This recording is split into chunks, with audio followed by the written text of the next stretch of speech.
Good. Good morning, everyone. Welcome to today's operational information update on the flooding and landslide situation in BC. For today's briefing, we'll have updates from Minister of Public Safety and Solicitor General Mike Farnworth and Minister of Transportation and Infrastructure Rob Fleming in Victoria. We will also be joined by Armel Castellan, Warning Preparedness Meteorologist with Environment and Climate Change Canada, and David Campbell, Head of the River Forecast Centre, Ministry of Forest Lands and Natural Resources.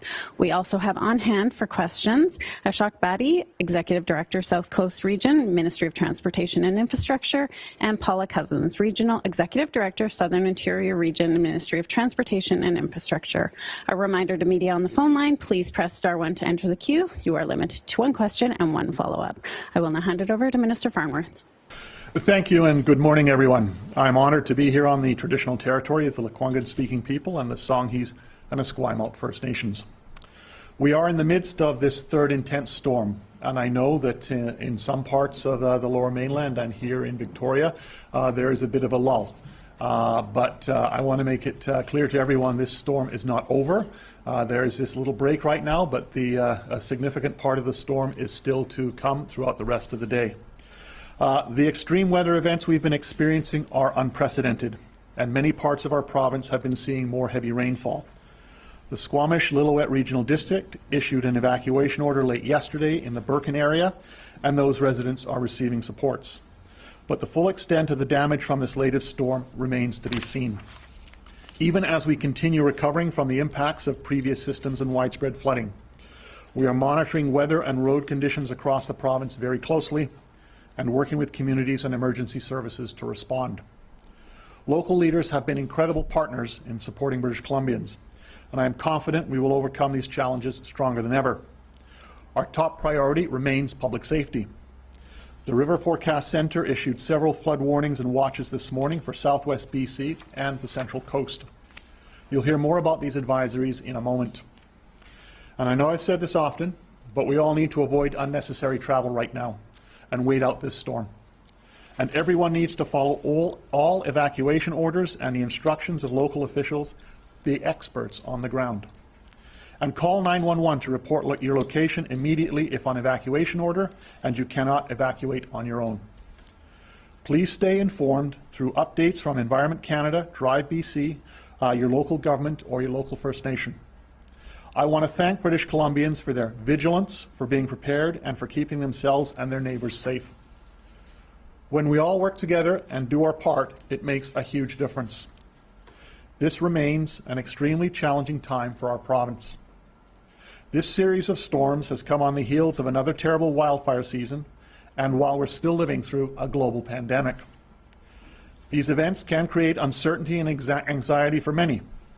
Extreme weather like this can have powerful impacts on our physical and our mental health. It's critical that we look out for each other and help people access the mental health supports that they need. If you're feeling anxious or overwhelmed or have been directly impacted by the ongoing extreme rains and flooding, please know you're not alone and we're in this together to help. We continue to work with all health authorities through emergency support services to keep people connected to vital treatments and services. Our central website at gov.bc.ca/flood response has a full list of virtual mental health supports available to anyone affected by the flooding. This includes free and low-cost counselling, workplace mental health supports, and supports for young people, students, seniors, and Indigenous peoples. If you've been evacuated, you can ask an emergency support services volunteer about the mental health and counselling supports that are available to you. Mental health support information and resources are also available by calling the BC Crisis Line, and it's free and open 24 hours a day, 7 days a week. I've seen an incredible outpouring of support and camaraderie during this disaster. Adversity can bring out the best in people. Thanks to the generosity of Canadians and funds from the province to date, the Red Cross has sent out more than $5.8 million to eligible households affected by the BC floods and extreme weather. And as announced by Premier Horgan and the Prime Minister, the Government of Canada and the Province of BC will match all donations made by individuals and corporations between November 17th and December 26th. This means that every $1 donated will become $3 to support those who've been affected by the floods. The response has been incredible. And thankfully, there appears to be some reprieve in the weather in the days ahead. But for now, please continue to look out for one another in your communities. The latest storm will pass and we will recover. I want to acknowledge especially all the first responders and other emergency workers who have been working tirelessly to keep people safe. And the countless volunteers from emergency support services to search and rescue groups to everyday British Columbians to our military forces who are on the ground in communities in many flood-affected parts of the province, helping where they can and when they can. With that, I will now turn the update over to my colleague, Minister Fleming.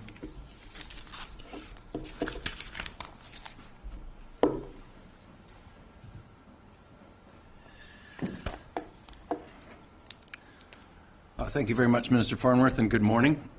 Like other agencies in government, the Ministry of Transportation and Infrastructure has been closely following the current atmospheric river event. We have had crews and equipment on standby in all regions where heavy rainfall events were expected. Yesterday morning, a travel advisory was issued for Highway 20 in the Bella Coola Valley. Also yesterday afternoon at 4 p.m., we preemptively closed Highway 99 between Pemberton and Lillooet. That decision was based on geotechnical advice from our engineers because of the heavy saturation on the ground in that area, extremely saturated with more heavy rains expected. I want to give a recap on the status of our major highways as of this moment today. Highway 1 through the Fraser Valley remains closed between Abbotsford and Chilliwack. The Tiger dams that were set up there on Sunday night are in place and have been effective in preventing the roadway from being flooded. We need to get through this atmospheric river event and provide an update on what reopening and when reopening might occur. On the east side of Chilliwack, Highway 1 remains closed between Popcombe to Hope. There is some flooding on that section. In the Fraser Canyon, Highway 1 remains open between Hope and Boothroyd, but it is closed between Boothroyd and Spence's Bridge. Highway 7, earlier this morning there was a debris slide on Highway 7 near Seabird Island, forcing the closure of the highway between Agassiz and Hope. That debris has now been cleared and the area is open.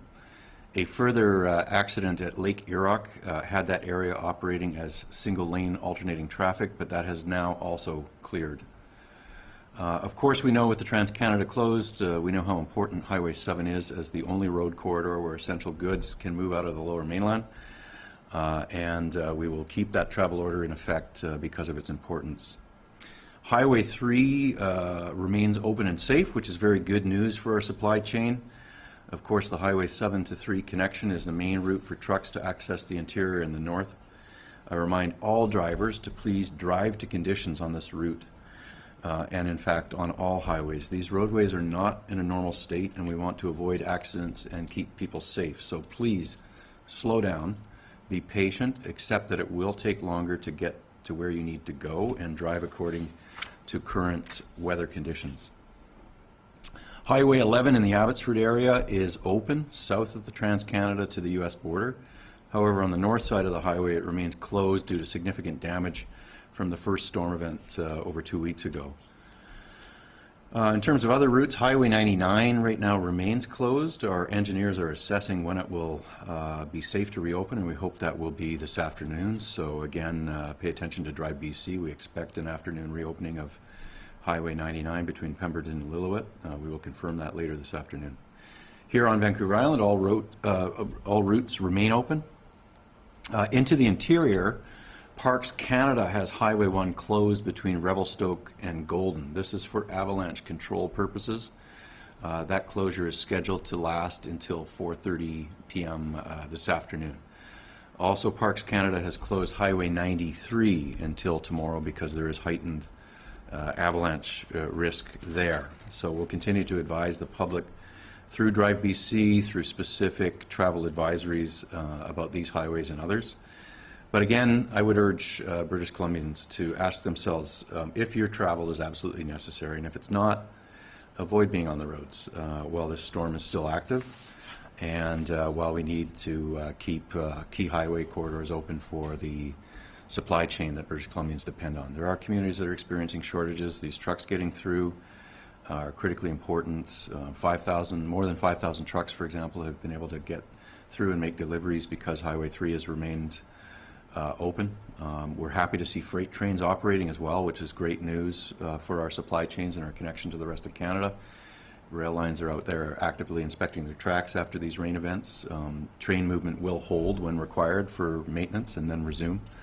Also, commercial vehicles, as I've mentioned in a couple of updates, are getting through to the interior by driving through Washington State, and I think at the last update I had was since those border exemptions were brought in and negotiated between Canadian Border Security and U.S. Customs and Border Patrol, about 1,200 trucks have taken that route through northern Washington, which is great news for goods movement in BC and really supplements what we're able to do with Highway 7 and Highway 3. And with that, that is the update from our ministry. We will now turn it over to Armel Castellan. Please go ahead, Armel. Hi. Thank you very much. Armel Castellan, Warning Preparedness Meteorologist with Environment and Climate Change Canada. As Minister Mike Farnworth just mentioned, we are in a lull of the third atmospheric river in the span of a week. We expect more precipitation this afternoon to the tune of up to 40 millimeters for places like Howe Sound, for the North Shore Mountains, and towards Abbotsford.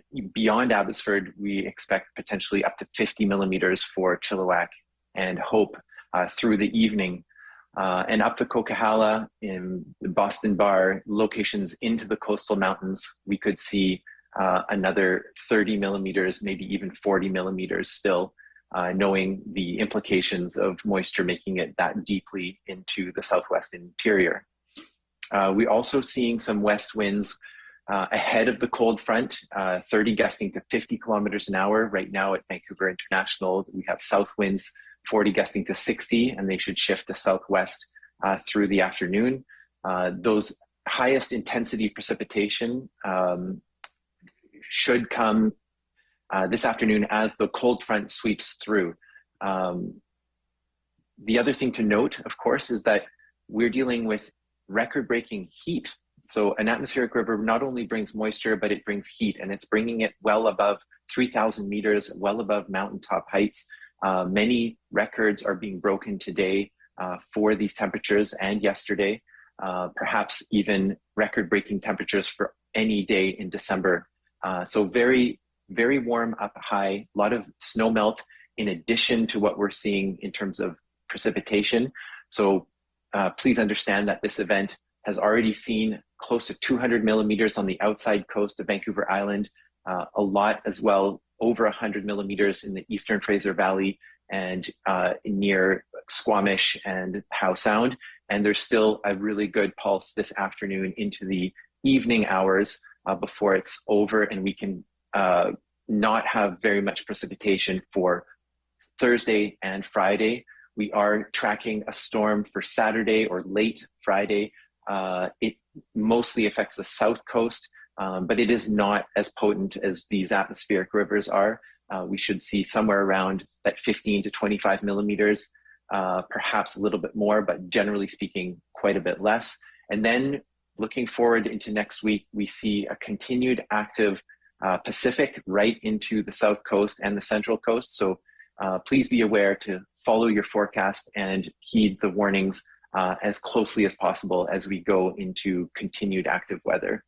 Thank you very much. Thank you, Armel. We will now go to David Campbell. Please go ahead, David. Thank you. On the riverside, we are picking up that snowmelt across, particularly the south coast. Addition of 15 to 60 millimeters of snow water equivalent we've seen running off areas through the south coast. So that's in addition to the heavy rainfall that Armel talked about. Up in the north and central coast, those snowmelt rates have been a little bit more muted, which has helped to some degree the severity of flows that we're seeing up there. So scanning across the province right now, central coast, seeing moderate river level rises. Expect that to continue through the day today, and then expecting to see conditions improve tomorrow. On Vancouver Island, things have been relatively stable through the day today, but with additional rainfall coming, there is the potential to see higher flows as we go through the latter part of today. Through the south coast is really where we've seen quite significant rapid rising of rivers, particularly around the Howe Sound and Fraser Valley areas. So, and are anticipating fairly challenging river conditions through the eastern side of the Fraser Valley, the Chilliwack River, as well as rivers draining off both the north-south side of the Fraser Valley. We've also seen spillover of rainfall going into the interior watersheds and expecting ongoing challenging river conditions into the Tulameen River down into Princeton, as well as the Coldwater River into Merritt and tributaries into the lower Nicola and Spias Creek. As discussed, there still is some more rain to come through the afternoon today here, and do anticipate conditions can be exacerbated from that. So we may see newer emerging issues arise throughout the coast, particularly on the central coast or on the south coast side of things. On the Nooksack River, river has been rising. We are seeing that it has been a little bit lower than forecast yesterday in terms of that rate of rise. So the risks for overflow spill seem to be reduced on the Nooksack River into the Sumas River. The National Weather Service in the US has dropped their flood watch for that area. So we're continuing to watch the rises there. Expect it will peak out later today and then recede, and at this point looking like decrease from that, risks from that.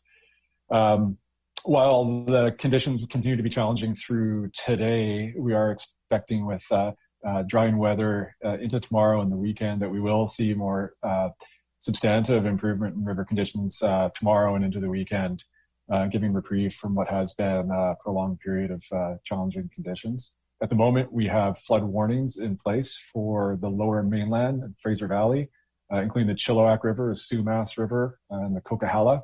We also have flood warnings in effect for the Coldwater, lower Nicola region, as well as the Tulameen, Princeton. And flood watches are in effect for the remainder of the coastal regions, including Vancouver Island, Central Coast, Howe Sound, and the Sea to Sky. And high stream flow advisories in other areas of the interior where we're expecting to see both the combination of snowmelt and heavy rain. That concludes the update from the River Forecast Center. Thank you. Thank you. As a reminder to media on the phone line, please press *1 to enter the queue. First question today is from Lisa Eusda, City News. Sorry, just taking myself off mute there. This is for the ministers, and I don't know which one wants to respond, but there was a letter that came out yesterday and from the Fraser Valley Regional District saying that the federal or the provincial government has failed them, essentially saying that they asked for emergency funding in response. They didn't get it. They asked for help on the 24th. It didn't come. They're saying they didn't even hear from anyone over the weekend, and that's resulted in a fellow road being destroyed and some homes along the Wilson Road dike being on the verge of falling into the river. They're saying that they asked for this emergency funding, that they needed the money up front, and they didn't get it. But when they asked for it for COVID, it did come immediately. So I'm just wondering what is happening? Like, is the province not providing funding up front like they're being asked? Are you, and they're not understanding the message? Like, what is happening here? And are people getting the money they need? We've been working with communities right across the province to ensure that they are getting the resources, the funding that they need. And we have seen numerous examples of how that has been working right across the province, from Abbotsford to Chilliwack to Cowichan Tribes to places like Bella Coola. There's a significant amount of resources going to communities. I understand the concern raised by the regional district director. I can tell you that the Minister of Municipal Affairs actually has been in conversation with him this morning.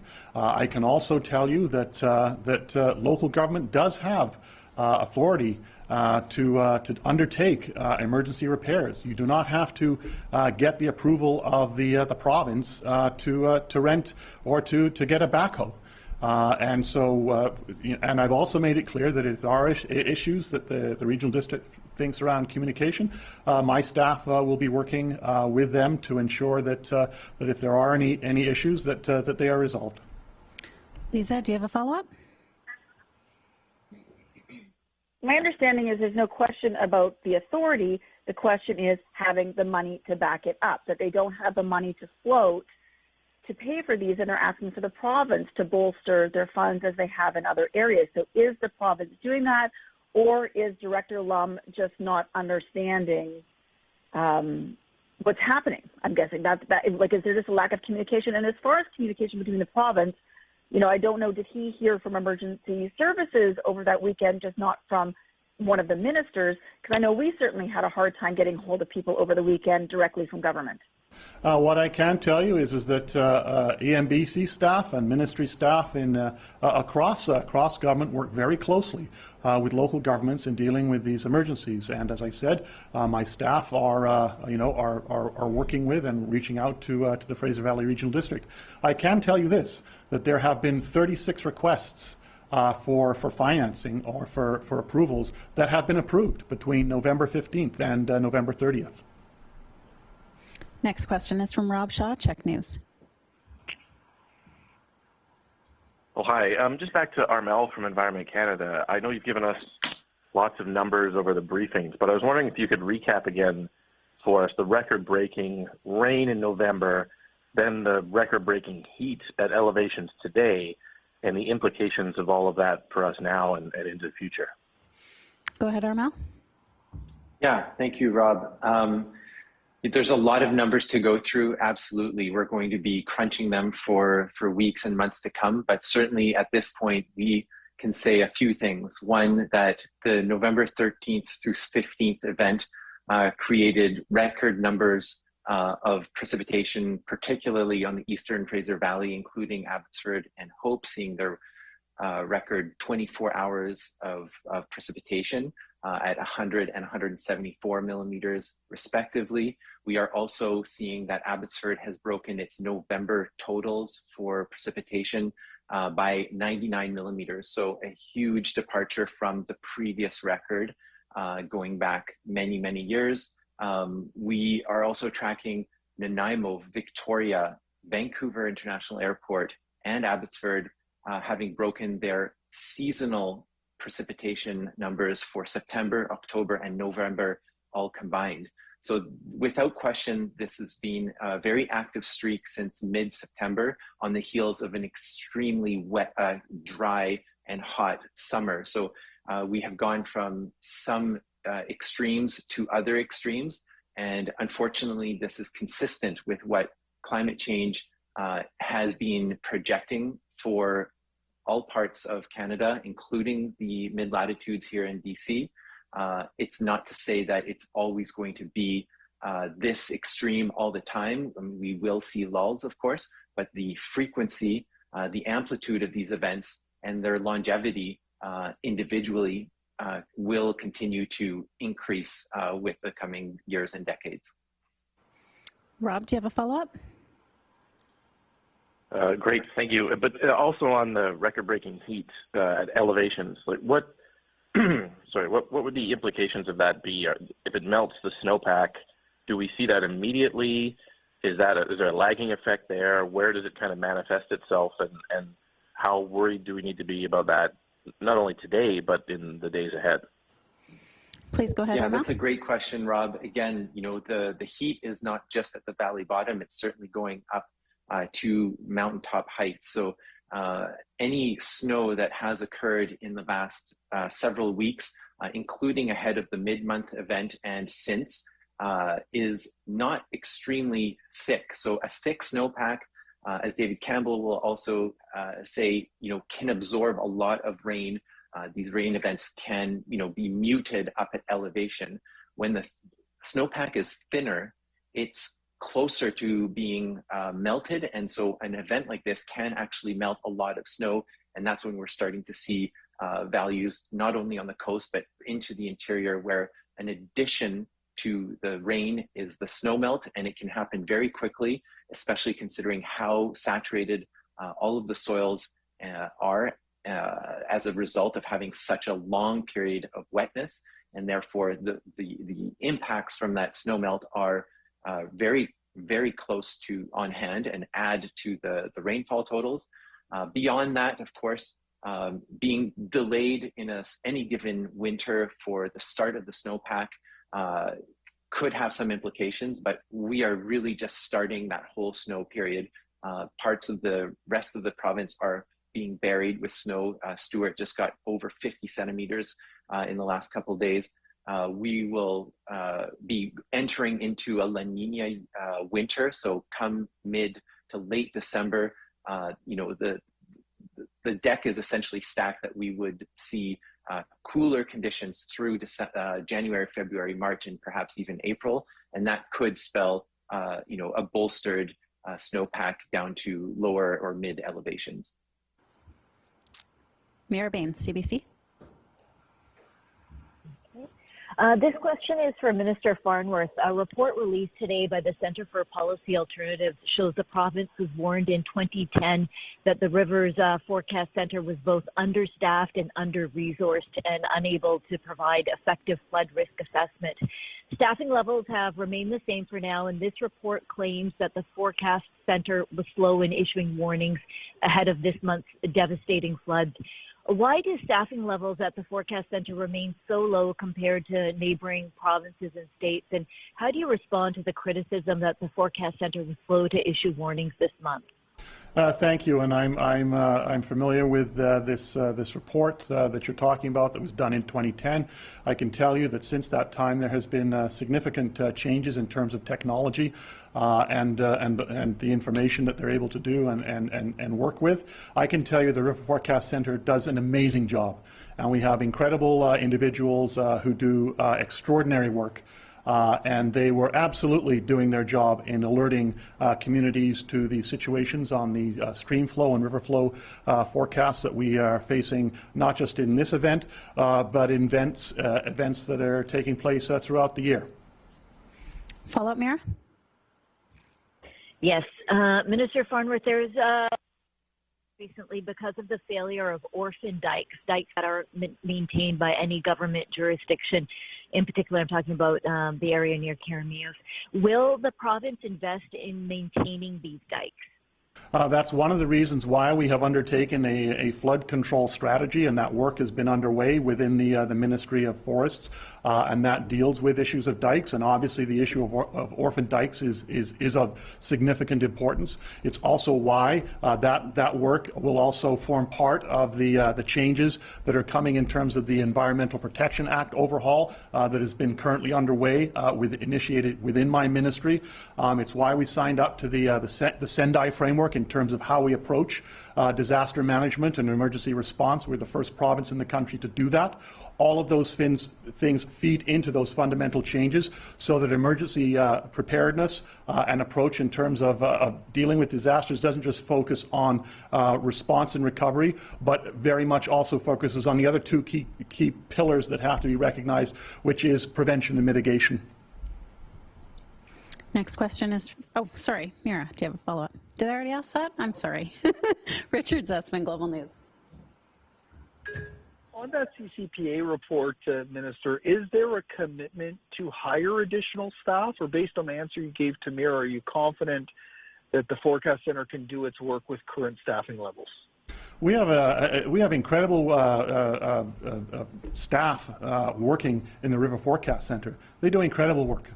But like after any event, such as we've seen, whether it's wildfires, heat dome, or floods, we obviously do a review of what has taken place, always trying to identify gaps or areas where we can improve. It's also why we've undertaken, as I just mentioned, that significant rewrite of the Emergency Program Act, so that we look at all aspects of preparedness, response, and recovery to ensure that we've got the best framework in place. Follow-up, Richard? For Minister Fleming, I know the situation is dynamic. Can you talk to me about what you're looking at for Highway 3 between Abbotsford and Chilliwack in terms of reopening? What sort of assessment must be done before the reopening is done? And is there any broad sense of timing based that we still don't know what's going to unfold with the weather later today? Yeah, in terms of decisions around reopening Highway 1 in the Fraser Valley, we're going to have to get through the storm event. We're monitoring it. We put some emergency infrastructure in place to protect that stretch of Highway 1. So the dam systems are working. They're keeping water in previously flooded areas after the first major storm event that put it underwater, that then receded. We're basically trying to protect a condition to reopen Highway 1 as soon as we can, but it's too early to make a commitment to the public. We have to get through this rain event. We'll make assessments, and we'll advise on what a timeline will look like. You know, we got to get through. We got to get through today, and then we got to get through tomorrow. But we'll be basing that on what we're seeing on the ground. But for now, the Tigray dams and the infrastructure that people worked, I was going to say Sunday night, but it was 4:15 in the morning when they completed installing that. All hands on deck, all kinds of agencies coming out, First Nations, local government, working with regional district, working with MODI staff, working with contractors. For now, it's working, so that means that Highway 1 will be usable that much more quickly because those steps were taken. Next question is from Stefan Labbe, Tri-City News. This is for Minister Fleming. As you know, a temporary rail bridge has been built over the destroyed Highway 1 near the Tank Hill landslide. Can you tell me how stable this structure is given the recent floods and saturation in the area, and how long these temporary fixes will remain in place going forward? Yeah, no, thank you. Certainly, the railways are reporting really good progress under very difficult conditions, which is a couple of storm events. They've been working through that, just as our crews have been working through on the number 5, breaking rock, protecting the remaining usable portions of the Coquihalla. So they're to be commended. They've thrown a lot of resources and crew at it. In terms of a inspection update, I don't have that for you. I could ask perhaps Paula Cousins from the ministry to see if she has anything to add that would be useful for you. Go ahead, Paula. Thanks. CP does continue to carefully monitor this site, and the temporary repairs are holding up thus far and anticipated to hold up through this event. There are engineering works and other planning in place for a permanent solution at that site, but it is anticipated to take some time. Stefan, do you have a follow-up? Yeah, I've got another question for Mr. Farnworth. On November 20th, you said Environment Canada told you they would release an atmospheric river ranking system by early January. Now the ministry is saying that won't happen for years. Can you tell me who at Environment Canada told you this ranking system would be ready so soon? Thanks for the question. The ranking system, it was reported in the I think one of the Times columnist in detail, based on some conversations with a senior scientist with Environment Canada. The bottom line is this: is that Environment Canada is working on that ranking system. We're very happy that they are. I'd like to see it, and I expect that it will be a priority. But the fact that it will not be ready in January will not detract from our ability to be prepared to ensure that we have as robust a response as required. It will be an additional tool. It's one that we are obviously very excited about. But if it's going to take some additional time, then obviously, you know, that's what has to happen. But as I said, it's not going to detract from our ability to do the job that we need to do. We have time for one more question today. Shannon Waters, BC Today.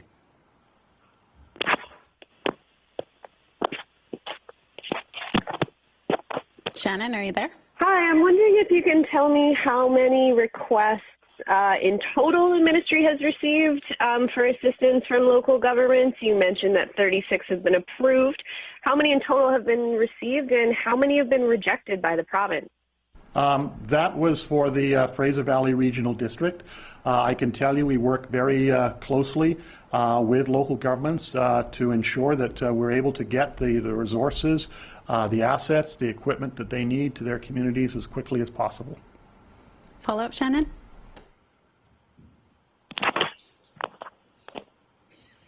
So the 36 are for the Fraser Regional District specifically. Are you able to say how many requests from the district have been rejected? There's been a couple of suggestions that, say, pay for volunteer firefighters has been denied by the province, and I'm wondering if there are any other figures available related to the regional district's operations.